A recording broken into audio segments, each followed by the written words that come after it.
পকী দলং বিচাৰি পৰ্বতঝোৰাত প্ৰতিবাদত নামিল দল সংগঠনৰ লগতে একাংশ শিক্ষাৰ্থী গৌৰীপুৰৰ পৰা মদাতি সংযোগী মূল পথৰ এখন দলং বিধ্বস্ত হৈ পৰাত সমস্যাত পৰিছে এতিয়া সেই অঞ্চলটোৰ ৰাইজ। পথটোৰ ওপৰত থকা তিনিখন কাঠৰ দলঙৰ এখন এবছৰ পূৰ্বে ভাগি পৰিছিল। ৰাইজে নিজাববীয়াকৈ নিৰ্মাণ কৰি লোৱা বাঁহৰ দলংখনো শেহতীয়াকৈ বিধ্বস্ত হৈ পৰিছে, যাৰ ফলত উপায়ন্ত হৈ পৰিছে ৰাইজ। আৰু উপায়ন্ত ৰাইজে পকী দলঙৰ দাবীত ক্ষোভ পুজাৰিছে চৰকাৰ তথা লোক নিৰ্মাণ বিভাগৰ বিৰুদ্ধে।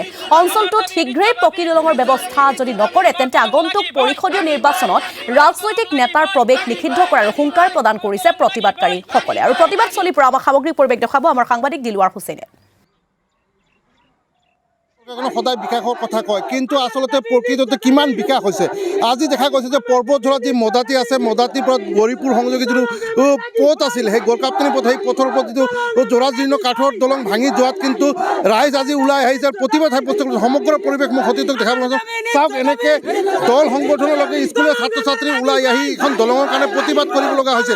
আচলতে যে ছ'চিয়েল BTRৰ চিফ প্ৰণৱ বৰাকে পৰিৱৰ্তনৰ কথা কৈছিল, পৰিৱৰ্তনৰ কিন্তু চাহটোৱে কিন্তু এই মদাতিত নপৰিলে। তাৰ প্ৰতিবাদ তেখেতসকলে আজি এনেকৈ প্ৰতিবাদ সাব্যস্ত কৰিছে। আৰু প্ৰতিবাদকাৰীৰ পৰা আমি কিছু মন্তব্য ল'বলৈ যত্ন কৰিম। আচলতে আপোনালোকে কিয় প্ৰতিবাদ কৰিছে আজি? প্ৰতিবাদ আমাৰ এই বৃহত্তৰ অঞ্চলৰ এই যে আমাৰ দলংখন আছে, এই মদাতি BCTCৰ অন্তৰ্গত এই যে দলংখনে এনেকুৱা জৰাজীৰ্ণ অৱস্থা হৈ আছে। স্কুলীয়া ছাত্ৰ ছাত্ৰী, জৰুৰীকালীন সেৱা, কোনো যাতায়াতৰ ব্যৱস্থা নাই, এনেকুৱা দুৰৱস্থা হৈছে। ৰাইজে এই কিছুদিন আগত ৰাইজে 10 টকা 20 টকা 50 টকা চান্দা তুলি পেলাই ব্ৰিজখন বনাইছিল। এতিয়া এনেকুৱা দুৰৱস্থা হৈ আছে যাতে মানে চৰকাৰ, আমি আন্দোলন কৰাৰ কাৰণ হৈছে চৰকাৰে যাতে আমাৰ কোনো ব্যৱস্থা লয়, এই দলংখন অতি সোনকালে পকী দলং বনাই দিয়াৰ ব্যৱস্থা কৰি দিয়ে। আৰু দেখা গৈছে যে আপোনালোকৰ যিহেতু বৃহত্তৰ এলেকা, কেইবাখনো গাঁও ইয়াত অন্তৰ্ভুক্ত হৈছে এই ৰাস্তাৰে অহা যোৱা। ৰোগীসমূহ আচলতে চিকিৎসা লোৱাৰ ক্ষেত্ৰত কি ব্যৱস্থা আপোনালোকে লৈছে? ৰোগী যদি আহে, এম্বুলেঞ্চ যেতিয়া আহে, সেই ক্ষেত্ৰত আমাৰ মানে কি কৰিব লাগে, যেতিয়া বাঁহৰ মানে কিবা এটা চাঙি বনাই পেলাই উঠাই লৈ যাব লাগে, এনেকুৱা অৱস্থা হয়।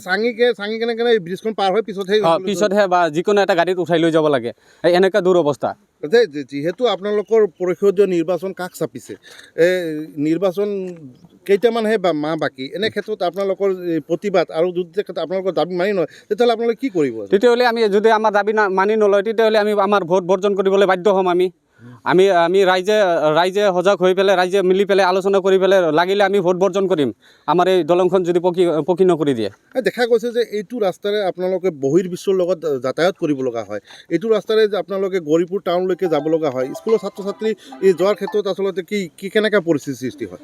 স্কুলৰ ছাত্ৰ ছাত্ৰী পথাৰৰ মাজেদি ঘূৰি যাব লগা হয়, এনেকুৱা অৱস্থা হৈছে। পথাৰৰ মাজেদি ইফালে সৰু কোন ছাত্ৰ ছাত্ৰীবিলাক যে আছে, মা দেউতাকে মানে যেতিয়া ঘৰৰ পৰা ওলায় তেতিয়াকে মা দেউতাকে এনেকুৱা মানে অৱস্থা থাকে যে, বা ছাত্ৰ ছাত্ৰীকে মোৰ ল'ৰা ছোৱালীটো যে গেল, যে স্কুলত যাব পাৰিব নে নাই, না দলঙৰ পৰা পৰি হয়তো কিবা এটা এক্সিডেণ্ট হ'ল নেকি, এনেকুৱা পৰিস্থিতি হয়। মা দেউতাকৰ মানে এনেকুৱা মনৰ এটা ভাৱনা থাকে। যদি আমাৰ এই দলংখন যদি পকী হয় তেতিয়া কিন্তু মা দেউতাকে মানে নিটেনশ্যনত থাকিব যে আমাৰ ল'ৰাটো ভালকৈ স্কুলত গৈছে, এনেকুৱা পৰিস্থিতি হৈছে আমাৰ।